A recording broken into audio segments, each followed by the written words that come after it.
August மாதம் பழனியில் 24 மற்றும் 25ஆம் தேதி அனைத்துலக முத்தமிழ் முருகன் மாநாடானது நடைபெறப் போகிறது.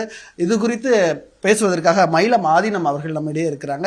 என்ன விதமான முக்கியத்துவத்தை இந்த மாநாடு சொல்ல இருக்கு? தமிழ் கடவுளாம் முருகப்பெருமானுக்கு பல்வேறு நிலையிலே பல்வேறு விழாக்களெல்லாம் எடுத்திருக்கின்றார்கள்.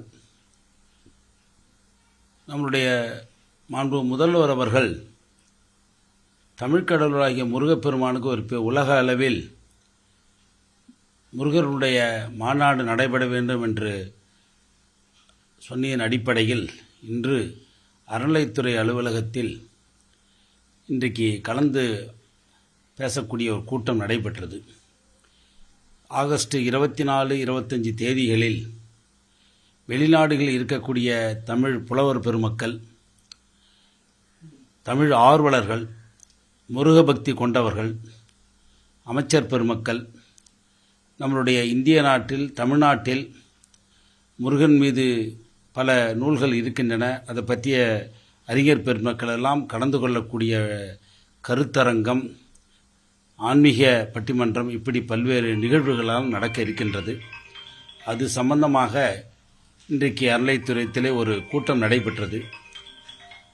ஏன்னா ஒவ்வொருத்தருக்கும் அது அந்த வரவேற்பிலிருந்து இந்த மாநாடு எப்படி நடத்துவது, வருகின்றவர்களுக்கெல்லாம் எப்படி தங்க வைப்பதற்கும் அவர்களுக்கு என்ன வசதிகள் செய்து தர வேண்டும், அடுத்ததாக காலத்தில் இருக்கக்கூடிய கட்டுரைகள்லாம் புலவர் பெருமக்களிடம், அறிஞர் பெருமக்களிடம் முருகனுடைய செய்திகளை எல்லாம் கட்டுரையாக தொடுத்து அதை வெளியிடுவதற்காக இருக்கின்றோம். ஒரு மலர் வெளியிட இருக்கின்றோம். ஒரு 12 பேருக்கு, கிட்டத்தட்ட 14 பேருக்கு பல விருதுகள் கூட இருக்கின்றோம். அருணகிரிநாதர் விழா, கிருபானந்த வாரியார் விழா, பாமன் சுவாமிகள் விழா, தண்டபாணி சுவாமிகள் விழா, இப்படி பல்வேறு விருதுகளெல்லாம் பல்வேறு முருகபக்தனுடைய பேச்சாளர்களுக்கு கொடுக்க இருக்கின்றோம். அது சம்பந்தமாக இன்றைக்கு ஒரு கலந்து ஆலோசனை கூட்டம் நடைபெற்றது.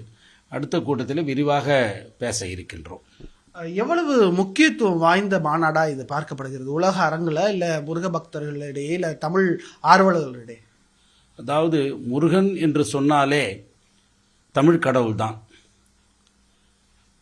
இப்படி ஒரு அனைத்துலக முருகர் மகாநாடு என்று சொல்வது ஒரு பக்கம் இருந்தாலும், முத்தமிழ் முருகன் என்று சொல்லக்கூடிய வகையில் தமிழால் முருகனுக்கு பெருமை, முருகனால் தமிழுக்கு பெருமை, இப்படி பல்வேறு புலவர்களுக்கெல்லாம் காலங்கால் நக்கீரர், நம்முடைய பல்வேறு அருணகிரிநாதர் பெருமான், பாமன் சுவாமிகள், தண்டபாணி சுவாமிகள், குமரகுருபரர், இப்படி பல்வேறு புலவர்களெல்லாம் ஒவ்வொரு 100, 300, 500 ஆண்டுகளுக்கு முன்பாக முருகப்பெருமானை பற்றி பாடியிருக்கின்றார்கள். கந்தபுராணம். இப்படி இந்த கூட்டம் நடைபெறுவதன் மூலமாக அங்கங்கே நம்மளுடைய கோயம்புத்தூர், கோவையிலே கூட கௌமார சிரவியாதீனம் அவர்கள் இந்த 5-6 முருகபக்தர் மகா நடத்தியிருக்கின்றார்கள். ஆனால் இது ஒரு அறநிலையத்துறையே ஒரு முருகனுக்காக ஒரு விழா உலக அளவில் இருக்கக்கூடிய தமிழர்களை எல்லாம் முருகனுடைய சிறப்புகளை தெரிந்து கொள்ள வேண்டும் என்பதற்காக இந்த 2 நாள் கூட்டம் நடைபெறுகின்றது. ஆக இப்படி இந்த உலகளவில் நடைபெறுகின்ற போது, ஏன்னா பல நூல்களில் பலர் முருகப்பெருமானுடைய சிறப்புகள் இருக்கின்றன. அப்படி அந்த சிறப்புகள் எல்லாம் ஒவ்வொரு காலகட்டத்தில் ஒவ்வொரு புலவர்கள் பெருமக்கள் பாடியிருக்கின்றார்கள். அப்படி இதை போல ஒரு கூட்டம் நடைபெறுகின்ற போது, கருத்தரங்கம் நடைபெறுகின்ற, மகாநாடு நடைபெறுகின்ற போது இன்னும் பல்வேறு செய்திகளை எல்லாம் நாம் தெரிந்து கொள்ள முடியும். முருகனுடைய வழிபாட்டு முறை, முருகன் மீது பக்தியாகப்பட்டது இன்னும் மேலும் மேலும் உலக அளவில் தமிழர்களை ஈர்க்கக்கூடிய வகையில் இது பயனுள்ளதாக இருக்கும் என்று நாங்கள் நினைக்கின்றோம். பழனி பாலதண்டாயுதபாணி சன்னதியிலே இது நடக்க போகுது. ஏன் பழனி? பழனி முருகப்பெருமான் என்று சொன்னாலே இந்த தமிழ்நாட்டிலே பழனி ஒரு சிறப்புக்குரிய தலம். அதனால் இந்த பழனியிலே நடைபெற இருக்கின்றது.